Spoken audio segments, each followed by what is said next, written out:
Minister Basil wants all government agencies on one database. Explains reasons behind SIM card registration. And Simbu brideprice ceremony in the heart of NCD.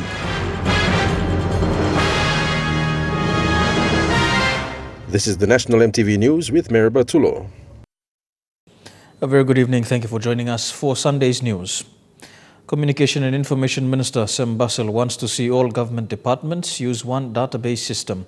Minister Basil says this will cut costs and also see government agencies work side by side to achieve development goals. He says his department is drafting a submission for NEC and Parliament approval. We want all the government departments to... Speaking recently in Port Moresby, the new Communications and Information Minister says the use of ICT has not been fully tapped into by government agencies. He says at the moment, government departments have been working in isolation. Minister Basil says the creation of a new database system will see government departments working together. And it's very important that any countries around the world pool their data into one so that we can protect it and we can make sure that we cut costs. A significant amount of funding has been allocated by the O'Neill-able government to create a massive database system which will be hosted at the Telecom Romana building. This will be the center of data collection and exchange of government information between the different departments and other stakeholders. Minister Basil says not only is the benefit of such system but the protection of vital government information. I will be taking a cabinet submission to ask Cabinet to direct all government departments that are operating, also SOEs, to use our database system. And in doing so, we are now putting up a team to make sure that we install the cybersecurity system, including personnel that will and software and hardware that will protect the system. According to Minister Basil, his department has had open dialogues with other countries around the world for PNG to follow similar trend, but creating one that suits the country. He says this will be a breakthrough in keeping government information together and for departments to easily access information and plan development agendas. Examples of Singapore government, how they protect their database, we will adopt the same. We do not want any private companies or government state-owned companies to run the database. The database belongs to the government and the people of Papua New Guinea, and the government will take ownership of the database. The one database system policy is expected to be tabled in Parliament this year. Jack Lopave Jr., National EMTV News. Mobile phone users have been encouraged to register their SIM cards. Communication and Information Minister Basil says there are great concerns of cybercrime, especially at this time when Papua New Guinea is ready to host the APEC Leaders Summit. Like the Aegis, the Communications Minister has urged the three telecommunication companies to work closely with the National Information Communication and Technology Authority in this SIM registration exercise. The statement explains that SIM registration is about ensuring that the safety and security for all mobile phone users is protected and can be traceable. The SIM registration exercise started in August 2016 after the NICTA Act was passed by the national government. Under this act, all telecommunication companies have to register their customers through their SIM cards. Digicel and B-Mobile started setting up booths at selected areas in towns and cities across Papua New Guinea to register their customers, while Telecom did SIM registrations upon the purchase of a new SIM card when it moved into the 4G network. The initial deadline for SIM card registration set by NICTA was 31st of December 2017. However, because most customers did not register their SIMs, the deadline was pushed forward to January 23rd, which is 15 days from now. But there are concerns in the registering of SIM cards in the rural areas. Not all mobile phone users have a valid ID card or have access to a statutory declaration form in order to register. Meanwhile, there is a matter before the National Court in Port Moresby to seek legal orders to relax the process of SIM registration. That case returns to the Waigani National Court for directions hearing on 17th January. Thakla National EMTV News. The fire service in Port Moresby has begun investigations after a rental property at Erima was set ablaze. Eyewitnesses told EMTV News the fire started minutes after a big explosion was heard. Properties were destroyed, but luckily no human casualties. Minutes after a loud explosion was heard, the fire started somewhere in one of the rental units. Tenants were forced to remove their properties as the blaze extended in the interior of the house. Quick response from the Boroko Fire Service saw the blaze watered down before spreading to other rental units. Residents say properties worth nearly 50,000 were destroyed by the fire. No one sustained injuries during the incident but were distressed. The fire service believes the cause of the fire may be an electrical fault in one of the units. Officers say investigation into the incident has begun after collecting samples and reports from the residents and property owner. Meanwhile, the fire service has urged property owners to follow proper building code requirements so chances of fire hazards are unlikely. Jack Lepave Jr., National EMTV News. It's day 2 and the National Weather Office remains closed as employees continue their strike action. There are no officers around the office area since they stopped work on Friday. The employees have gone on a nationwide strike because they claim the Transport Department did not address their outstanding grievances as it promised. Here with National EMTV News, we go for a break and be back with more on the other side of these messages. Stay tuned.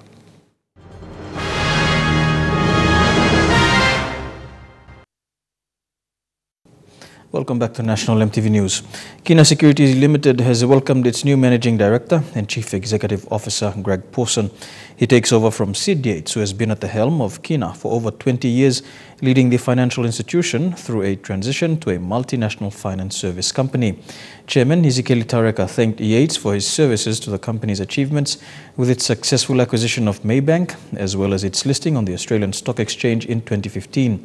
His predecessor, Greg Pawson, takes over the leadership in an exciting time for Kina in its next phase of growth, particularly with several major resource projects progressing towards project sanction and Papua New Guinea's APEC 2018 year. NCB Metropolitan Superintendent Pero Drano says a police report will be lodged to the coroner once the legal year is open to further investigate the death of print journalist, the late Rosalind Albanian Evara. This will determine the next course of action on investigations. Meanwhile, a final autopsy report was handed to the coroner's court in November last year, conducted by Chief Pathologist Dr. Seth Fosse. They have now compiled everything and prepared to put a henna brief to the coroner. Okay, it's now between police and coroner to determine what's the next action for us to do. At the moment, the brief is being compiled and that's as much as police can do. It will be given to the coroner to make a decision on whether to continue the investigation or not. Here with National EMTV News, we go for a break and be back with more on the other side. Stay tuned.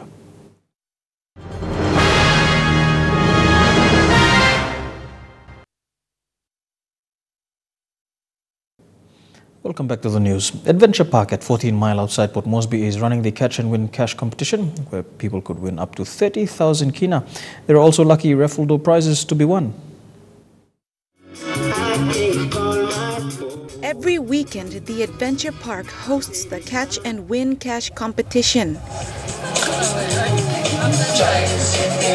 There are 30 tagged fish in the pond.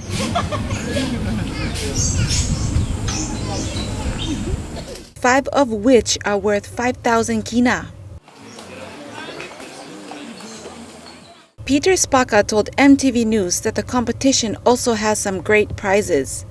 10 kina receipt you come hook loyena bayarem all draw stop. All together you all olim you can olim stop na. Ben all bakolim up, all numbers lap, all okay ravel draw.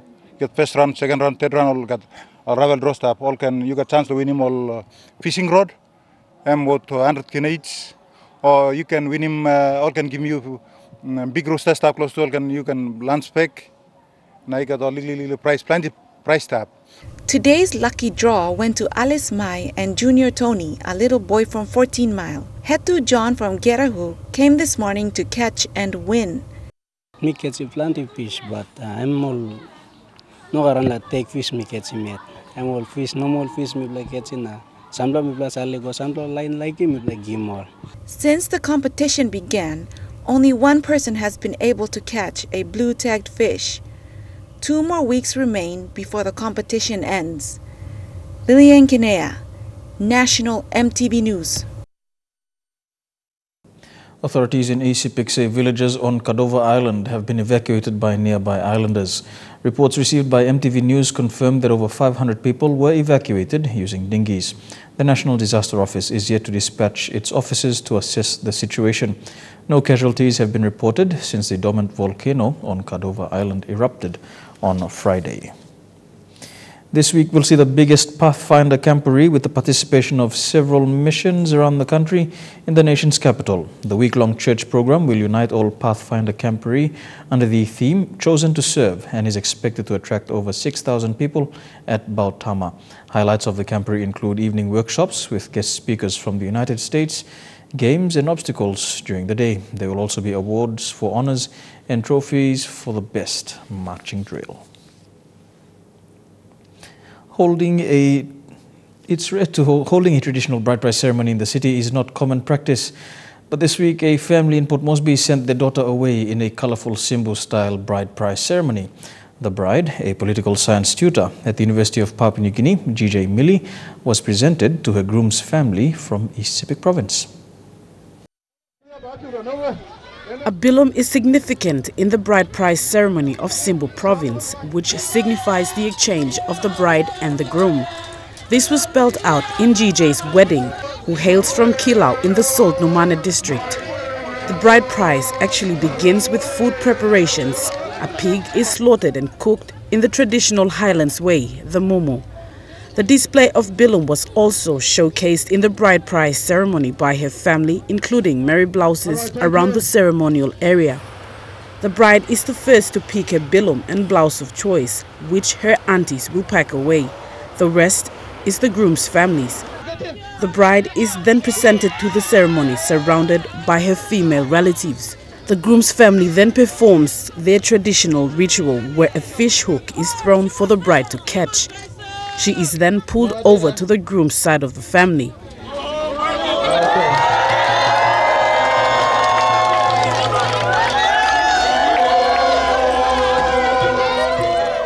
Together, the bride and the groom are presented to the ceremony.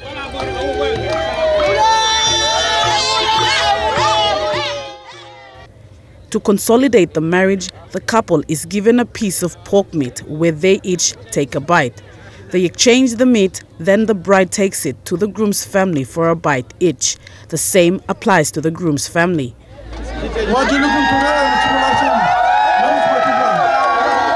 The ceremony ends with the exchange of the bride price money. It's based on the amount agreed by both parties. Stacey Yellow, National EMTV News. Turning overseas now, a woman has died after a tree fell on her car in New Zealand. This comes after torrential rain with strong winds hit the North Island. A monster storm, strong enough to split this tree, its branches landing on a car, killing a woman inside. Emergency services working in heavy rain and strong winds to clear the debris and get to the victim. The wild weather barreled into the Bay of Plenty late last night, cutting power to around 900 properties. In Mount Maunganui, campers at the beach holiday park facing an uncertain night. I'm freaking out, I'm very scared. It's like one of those bouncy castles, the kids go on, everything's shaking. A sleepless night too for manager Mark Hales, as high winds coincided with a king tide. Just checking, make sure flooding, there was nothing flooding, all the drains are working, basically watching the tide so it wasn't going to traffic while coming into the holiday park. The camping ground escaped flooding, but others weren't so lucky. Colin Jenkins has owned this waterfront house in Tauranga for 10 years. He didn't want to speak on camera, but told One News he was powerless as violent waves crashed into his property. Blocked storm drains saw his home flooded within minutes. He had just put down new carpet. Neighbouring homes met the same fate. Claire Morgan's family has been living here since the 80s. They say they've never seen anything like this. I had to call my parents to see what they were wanting to do about sandbags. Even boats were no match for Mother Nature. This one ripped off its mooring and blown 2 kilometres along the coast. While the storm's been devastating for some, it's a spectacle for others. The wind here is now gusting up to 120 kilometres an hour. Residents and tourists have come out to check out those big waves and feel that wind, as well as a few daredevil kite surfers that are out there in the water right now. Is this safe? A little element of danger in it today when it's about 35, 40 knots, but that's what brings us to the sport. Risk takers enjoying it while it lasts. Still in New Zealand, heavy flooding has continued. Evacuation shelters have been built. Well, this is the closest we can get to Kaua, which is just down the road behind me. The road is shut. We're in Miranda, which is about 10 kilometres from the township. We're told about 500 homes are affected after the flooding there today. A number completely inundated with water. Now, Civil Defence and the Fire Service are focused on getting to those properties that are isolated. And I'm told in some areas water is waist deep. And speaking to a local farmer around here, he said his paddocks this morning got up to chest level in the water. So emergency shelters have been set up and locals are urged to go to those places. On the other side of the Firth of Thames, there's another emergency shelter in Te Puru where 60 people are locked in, keeping themselves safe and dry. And the high tide tonight is at 11:30 p.m. So the wind has shifted, so they're not expecting it to be as bad as it was this morning. A factory in Christchurch is severely damaged after a fire blaze. Firefighters worked all night to contain the fire. Flames and black smoke engulfing this gelatin factory in Christchurch. Small explosions lighting up the sky. The fire burnt around 10,000 square metres of the 100-year-old Gelatin New Zealand factory. It was a big fire. There's a lot of flammable liquids, chemicals and all sorts of other bits and pieces inside. So the priority was obviously to establish what was inside. With toxic chemicals on site protecting the environment, another challenge. We've obviously got to consider drains and runoff with chemicals going down pipes into the waterways, but we've well and truly looked into that. The factory's in a mainly industrial area of Woolston, but owners of a dog shelter nearby said the explosions rocked the night. I just went out to the gate out there and could see the flames popping up and sparks going up into the air and the odd bang. This morning, crews were dampening down hotspots and checking the area, the rainy weather providing some help. It has been handy, yeah. But most of it's out now. Like I say, most of the stuff we have to turn over to make sure there's nothing underneath that's going to cause any problems. So far, investigators know it started inside a factory building, but are yet to determine what caused the blaze. And tech firms are racing to fix a security flaw that could allow hacking to steal personal data from devices.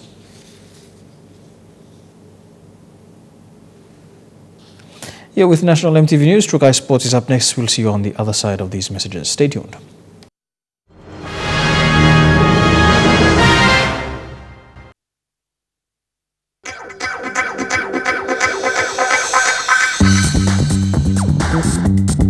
Trukai Sports.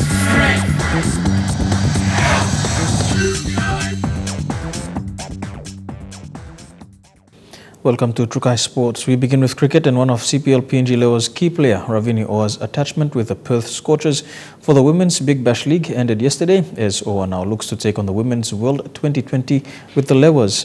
Having qualified for the ICC Women's World 2020 Qualifier 2018, the Lewas were required to select a player to play in the Big Bash League, and Oa secured the spot. This is Ravini Oa's second time to be placed with the Perth Scorchers as a precursor to the ICC Women's World T20 qualifiers. After qualifying in the East Asia Pacific qualifiers last year in Sano, Japan, the Laos continued into training, and Oa's selection to participate in the last 2 weeks was timely as the ICC WWT20 is just around the corner.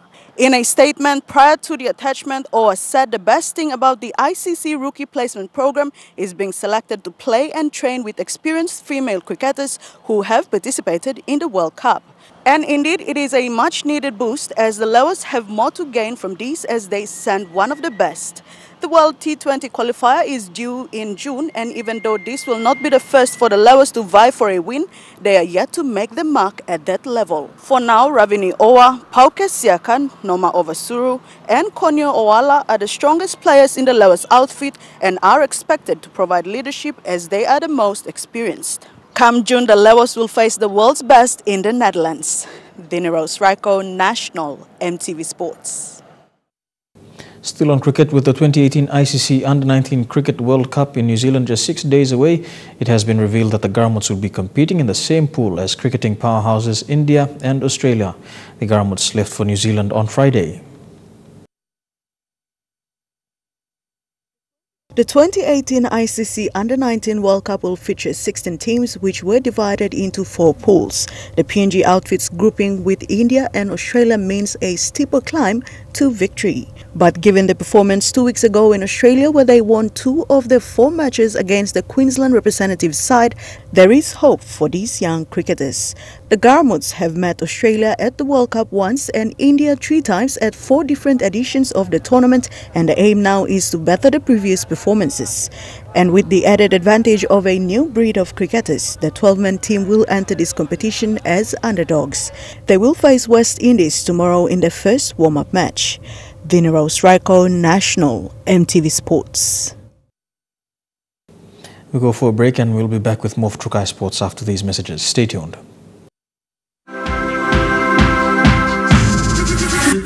Trukai Sports. Welcome back to Trukai Sports. The Queen's Baton will be parading in front of thousands of tennis fans in Australia tonight. Well, Max, how exciting that I get to announce tennis great Rod Laver will carry the Queen's Baton in tonight ahead of the men's singles final. And Rod Laver, come on over here. He does join me this evening. Tell me, what does this mean to you? Boy, it's exciting just to be in Australia. I don't get here very often, and this Brisbane tournament is a special one now because we've had great champions here play, and now the Queen's Baton. If I've been the honour of putting it on court before the final, and it will be, for me, it's all of these things are very important, and I think looking at Queensland and the players that we've got, and then down at South Coast where they're going to be holding the games. I'm honoured that Australia has the games because it's something different. Tell me, what do you think the Commonwealth Games means for Queenslanders?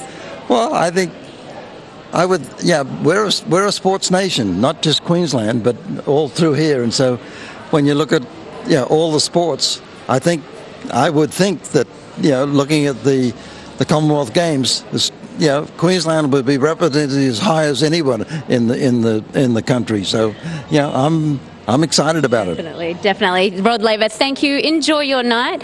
And Max, today there has been some heavy criticism about a training handbook given to Commonwealth Games volunteers. The state opposition leader has labelled it as political correctness gone mad.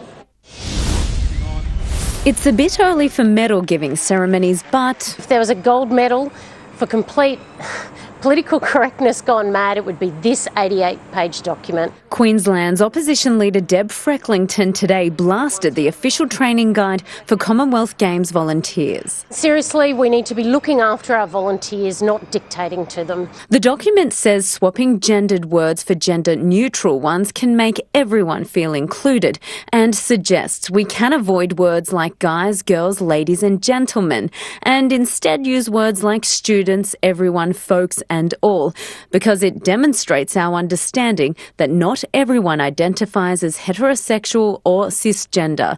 The Games CEO wants to stress it's not compulsory, rather a guideline. Saying if you're feeling uncomfortable in a certain situation, here are some suggestions. Beck Thornton is one of 15,000 volunteers being trained for the event. She says organisers have been very politically correct throughout, but it's a great inclusive Games. I think they're doing a really good job. It's 2018, so people are sort of accepting more of other people. As the Games approach, people have had the chance to see the Queen's baton at the Queensland Tennis Centre this weekend. Tomorrow, it'll be taken to North Stradbroke Island. Today, tennis fans gathered to catch a glimpse before it moves on, excited for the Games. It'll be fantastic. It's going to be a big event. It's going to be exciting. Just 87 days to go. Brendan Hartley's elevation to a full-time driver in Formula One kept a terrific 12 months for New Zealand's motorsports, but it could be just the start of a golden era for Kiwi drivers.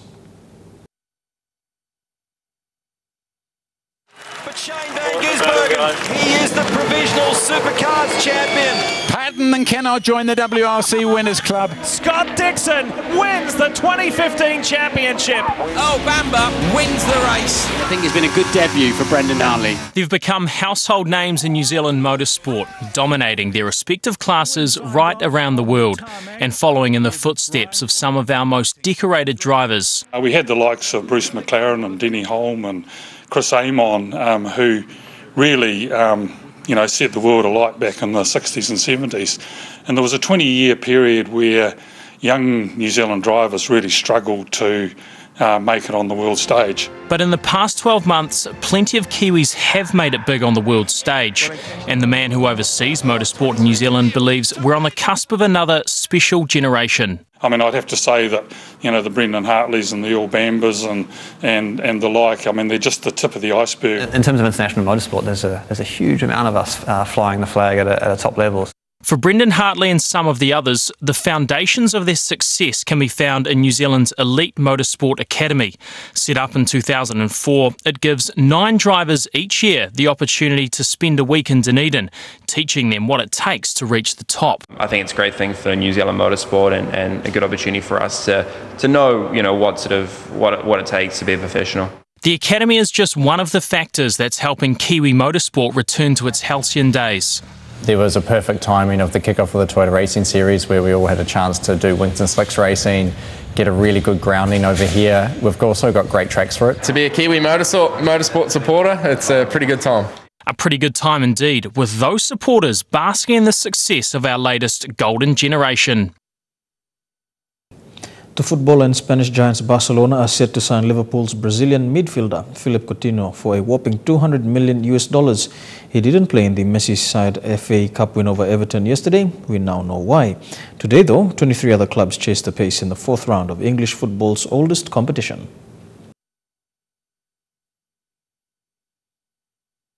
The history of the FA Cup is littered with upsets, and today another. Still Grimmer! It's in! League Two's Coventry City shocking Premier League side Stoke City, and the magic of the Cup turning out to be a disappearing act for Stoke boss Mark Hughes, fired after 4 years in charge. He got an injury time winner 2 seasons ago, and he may well have given us another upset this afternoon. A run of 5 league defeats in 7 matches had Hughes' future in charge of the Potters in doubt, and a 2-1 defeat cementing his fate. Not that he was considering it in the immediate aftermath. People are going to ask questions about you and your situation, your position. What do you say to those tonight that might suggest that you're under some pressure, to say the least? No, we're all under pressure. Someone not under pressure is Manchester City boss Pep Guardiola. And now Sane again, and that should settle it. The Premier League leaders coming from behind to beat Burnley 4-1 and keeping their chances of winning an unprecedented 4 trophies this season alive. Bernardo Silva. Elsewhere, Chelsea were held to a goalless draw at Norwich. Good save by Gunn. Had to get down quick. And it was a good day for Fleetwood Town goalkeeper Chris Neal, who's earned himself a year's supply of pizza after keeping a clean sheet in his side's goalless draw against Leicester City. The header's over. But it will be a slice of history he'll be after in next Tuesday's replay, as Fleetwood look to reach the FA Cup 4th round for the first time in their history. To cricket, and Pakistan may have been humbled in the opening match of the one-day series against the Black Caps, but the hosts won't be fooled. The comprehensive win at the Basin Reserve, a perfect start for Kane Williamson's team, but it's not one that will create a false sense of security. The Black Caps had plenty to smile about as they departed Wellington today. The 61-run win at the Basin, their 8th in a row this summer. Pakistan's an extremely good side, probably one of the best sides in the world, so to get a win early on in the series is fantastic. But the early victory certainly hasn't dented the belief. Pakistan will provide a much more formidable challenge than the one put out by the West Indies. It's nice to have had a look at them. Pakistan now obviously a seriously good side, so we'll definitely have some chats over the next few days and we'll come out firing. The Black Caps still wary of how dangerous Pakistan can be, especially when it comes to their varied bowling attack. Different sort of set of bowlers, and obviously the leg spinner Shadab bowled really well, and I thought they bowled really well. Even at the end, I see the way they used their variations, trying to bowl to the big boundaries. Although Henry Nicholls and his fellow batsmen did get the better of them, a score of over 300 giving the Kiwi quicks plenty to bowl at. Another peel, but and while he missed out on the wickets, Lockie Ferguson was at his aggressive best again, consistently bowling above 150 kilometres an hour. The way that Timmy and Trent started up allows me to bowl like that. It's the role I play in the team. And that's the challenge against this Pakistan side. Wickets won't be easy to come by. They can bat all the way through. Being a top team, that's what happens. Nicholls continued his consistent run of form with another half-century. But while he didn't take long to get his eye in, his concentration wasn't always flawless. Oh, Namir's gone down. I've had a collision at this end. That's ugly. I was looking to see if we could get two, and then I think at the last split second I just turned to see his shoulder. And I got a real big piece of it. If that's not number one on Smashed, bro, I don't know what is. The win ending a 9 ODI winning streak for Pakistan. The Black Caps hoping the Basin result just the start of a 5-match losing one. And that's it for True Kai Sports. We go for a break and we're back with the weather details. Stay tuned. True Kai Sports.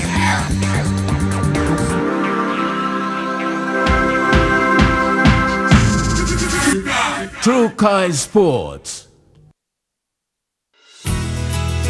The weather details are proudly brought to you by Dulux Weather Shield. Worth doing with Dulux.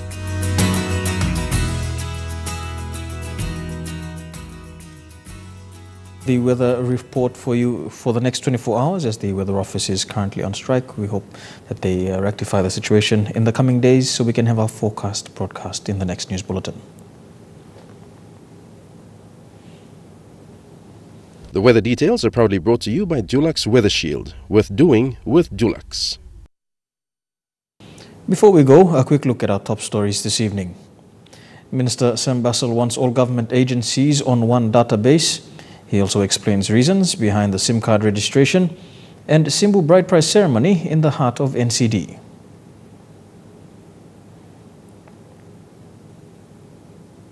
And that has been the news and sport for today, Sunday, the 7th of January 2018. From the EMTV News team, have a pleasant working week. Bye for now.